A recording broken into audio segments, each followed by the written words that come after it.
എന്തു പറ്റി അപ്പേ? തലവേദനയാ മോനെ. അപ്പേ നാളെ ഫീസ് കൊടുക്കണ്ടേ?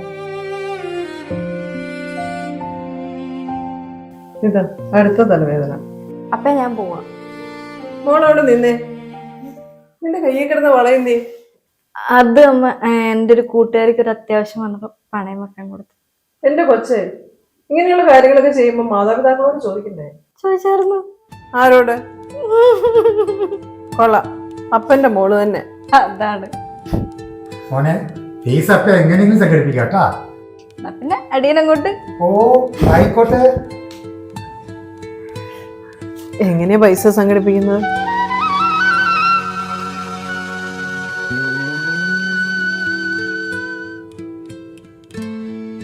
ഇനി സ്വർണ്ണമായിട്ട് ഇത് മാത്രമേ ഉള്ളൂ.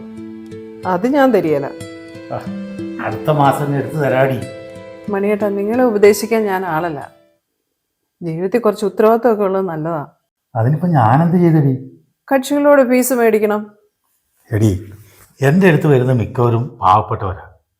അവരോട് ഞാൻ എങ്ങനെയാ? ഞാനൊന്നും പറയുന്നില്ല. മണിയേട്ടന് ഇഷ്ടമുള്ളത് ചെയ്തോ. എടി, ഒരു വണ്ടി വന്നിരിക്കുന്നു. ആരാ നോക്കിയേ?